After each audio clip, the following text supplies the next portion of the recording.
If you're a residential real estate agent earning $200,000 a year and you want to grow your passive income, this show's for you. Learn the secrets other agents use and hear from experts in our field in order to guide you along your journey to investing in assets like apartment communities so that you can turn your commissions into cash flow. I'm Randall McLeod. Let's go, baby. All right. Welcome back to Agents Building Cash Flow. I'm your host, Randall McLeod. Really happy to have you here today. Today, we're going to go back to the basics of investing. And I've had some conversations with some agents and some interviewees and guests and people that I want to have on the show. And really, it dawned on me that I need to go back to some of the basics. If I've got some of you that are not investing currently, I really want to know why and what's going on. And so some of the people that I'm bringing on and interviewing and talking to are very far advanced, and they're investing in certain asset classes that we're going to cover and go into. But I feel like it would be beneficial to just simply go back to the basics and really figure out what you need to do in order to take the first steps to invest. And so I've come up with 5 quick steps that are free, easy for you to use, and you can do it today. You just have to take the time to do it. So I'll highlight them real fast and then I'll dig into them and we can go through. So the first step you should do is figure out your cash flow situation. Are you cash flow positive, negative? All right. It gives you a picture. Second is fill out a personal financial statement. So if you don't have one of these, you really need to. Banks need to see them. You're going to need to want it. You're going to want it, and it'll help you again paint the picture of where you are. Next, determine the best strategies for your current situation. Once you have the picture, figure out the best strategies and investment ideas that you can come up with for your situation. 4, you're going to have to come up with your risk tolerance and just figure out. It's really just sitting down, kind of figuring out what you're comfortable with based on the strategies that you can execute on. Which one is in your wheelhouse? Like, what's your tolerance level? And then finally, it's making an action plan and sticking to it, actually executing on an action plan to either go and buy your first investment, invest passively in a deal, or even just get more education. So it just depends on where you are. Those are the 5 steps, and you can do them in the next hour, really, if you sit down. So let's go through and I'll show you. If you're listening on audio only, then I'll describe exactly what we're talking about. But I'm going to share my screen and kind of pull up the very basic stuff that you can use. Okay, so as you can see, this is a very basic cash flow statement. And if you're just listening, really what it is, I have my inflows on one side and my outflows on the other. I've got it broken out in monthly, annually, and then I have it totaled at the bottom with a net gain or loss based on how much my inflow versus how much my outflow is. This is super basic, but if you haven't ever done this, then it's worthwhile going through the process. So in this deal, I've really just gone through and I'm making up some things. So this could be like your salary could be the first things that you put in. So if you have a salary, husband and wife, you've got $100,000 for income 1, $65,000 for income 2, whatever it is, you put your numbers in there for the annual basis, and then it breaks it out into the monthly. So if all you have are your salaries, then it's pretty easy. You just put 1, 2, however many salaries you have in your household.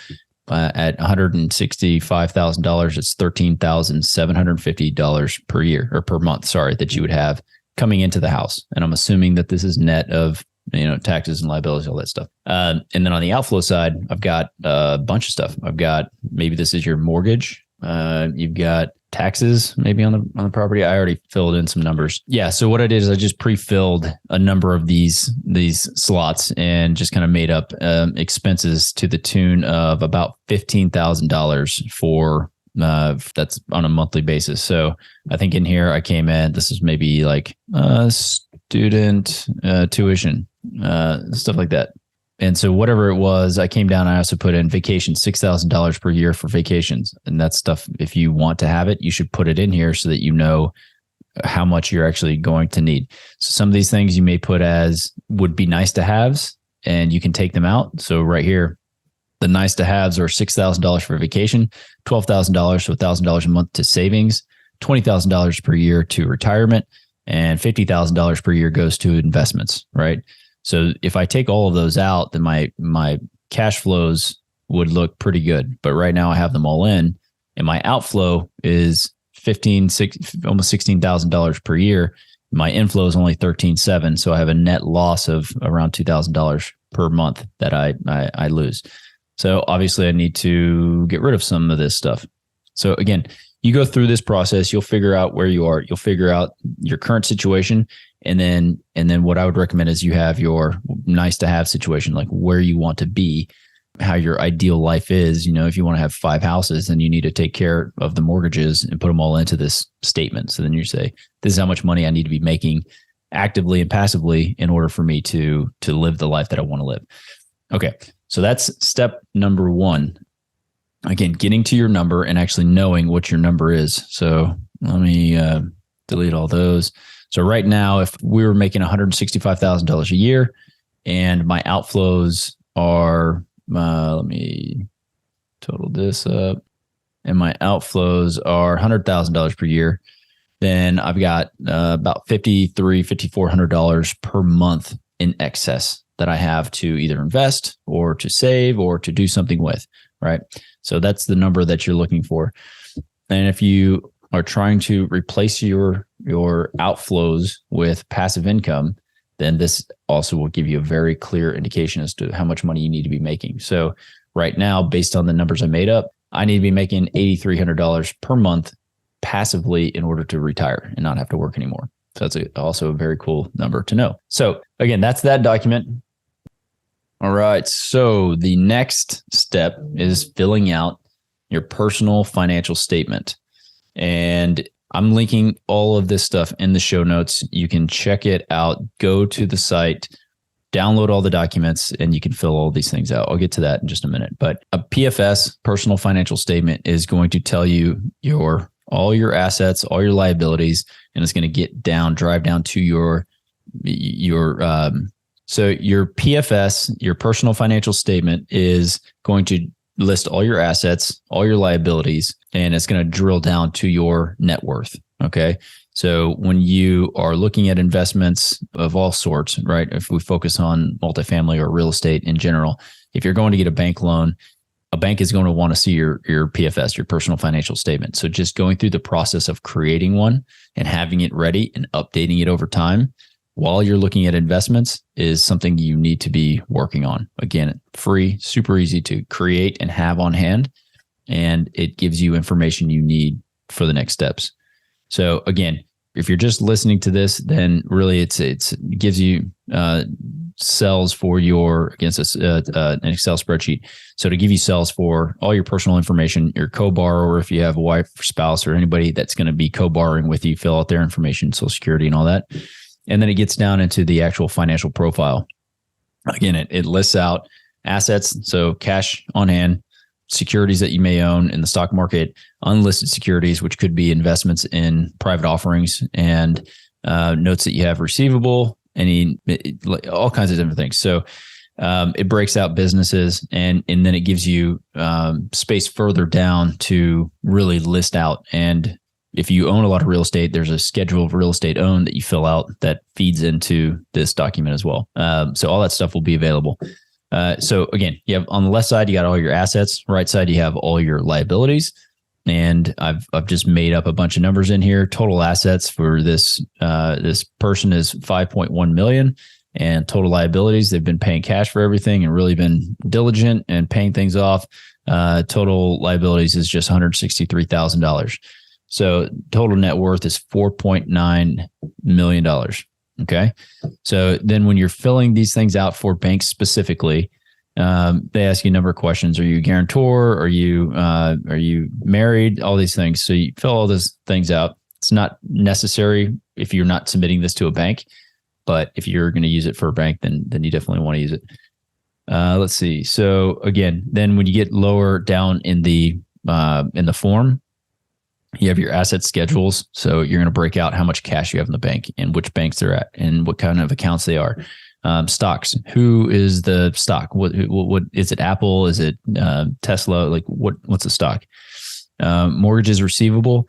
So I believe I put this in because I've sold a bunch of notes and owned a bunch of notes, created notes for properties that I've had. So I think I created mortgages receivable, but that could be any non-listed securities. So again, if you've bought into a multifamily apartment, offering, then you could list that here and how much you receive on a monthly basis.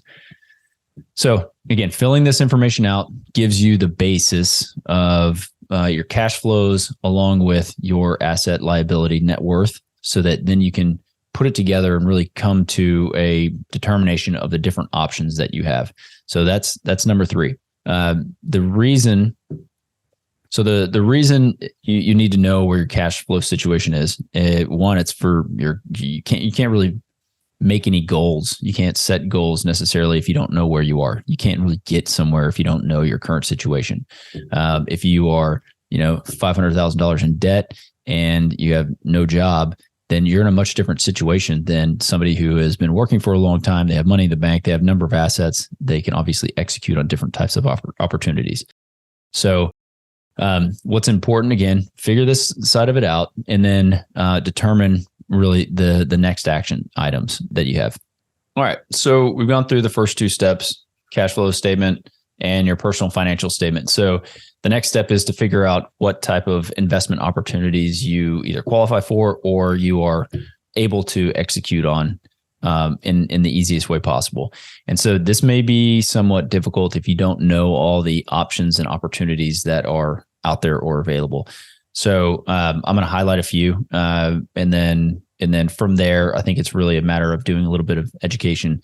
I'm happy to put out more content on this specifically, and so I'll probably do a series where we can actually go over some of the different strategies. But there's a lot of information available.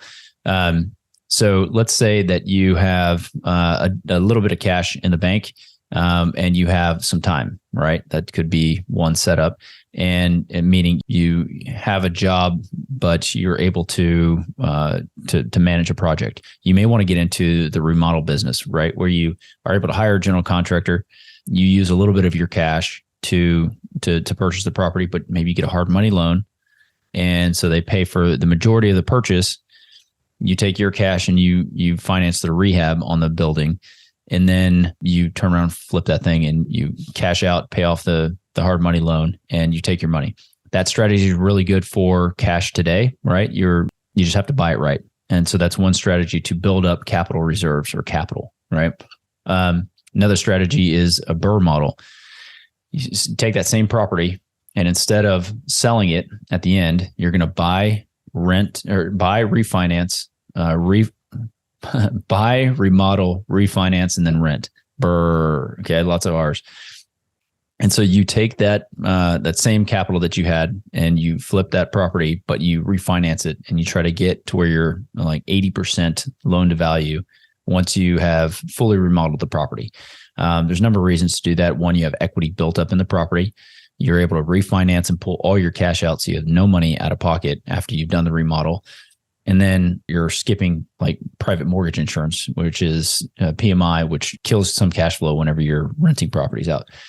So that's a good strategy as well. But it just depends on how much cash you have. And because some of those deals, you may not get all your capital back. So if you only have $20,000, $30,000, $40,000 to put into a deal, and you're only getting 30 out of the 40 back, then you've just cut the ability for you to go buy your next deal, right? So again, you just knowing some of those strategies. If you are an accredited investor, there are other options that are open for you. Again, you take that same $40,000, you may be able to go invest in a 200 unit apartment community. And that's truly passive. You just put your money into it, and it's a 5-year time horizon. You get that money back with quarterly distributions for the cash flows that are coming from that property.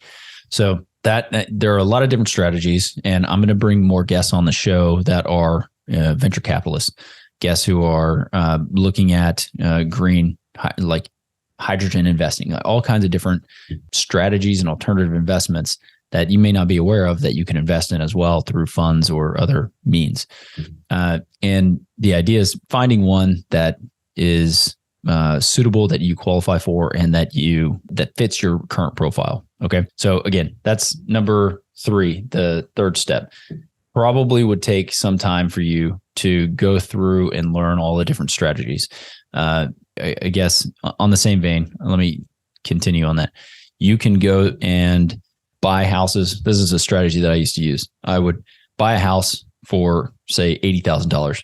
I would put nominal amount of money, $10,000, 15, something to fix it up. And then I would owner finance the house for $160,000, get a 10% down payment. So I was getting cash back into my pocket. And then I'd have a note for 160 minus 16, 140, 136, right? So I'd have a note for 136 and I was in the deal for 90. At a 10% interest rate, my payments on the money that I had invested was probably a 20% return, something like that. So it's a really good strategy. That was a strategy that I employed many times over, and I still do that. So again, there's a lot of different ways that you can get into an investment. It's just a matter of learning each of those strategies and picking one that suits, I guess, your skill level, your ability, and tolerance, which is the next step. So really, step 4, again, determine your risk tolerance. There are a number of deals that the risk is scaled up, but the returns are scaled up as well. This is like venture capital. These guys will invest in 10. I think it's a model of you invest in 10, most of them go to 0, and you hope for 1 or 2 unicorns that are just going to explode. And that's really like the model. So for the average investor, you, me, it may not be the best strategy to invest in one of those deals because they also have a 10-year time horizon. You're waiting for 10 years to see which one pops. So really knowing your tolerance, your risk tolerance, will help you into deals as well. If you are very risk averse and you want to control everything, then you need to be an active investor, meaning you are going to be the one that goes and finds the deal. You're going to be the one that goes and rehabs it or hires the guy, and you're on point every day, making sure that GC shows up, making sure that they painted that wall, making sure that they installed the baseboard, whatever it is. And that could be you. On the other side, you may be have a higher tolerance for risk and be okay with those venture capital investments. And so, just knowing that it will help guide you quickly into a type of investment that you can make. And then finally, the last thing is coming up with an action plan, right? You've done the work, you know where you are now, you know where you want to be. You're able now to set some goals and say, okay, well, if I have, $5,000 a month in free cash flow that I'm creating based on my job and our outflows, what can I do with that $60,000 per year? How can I put that to work?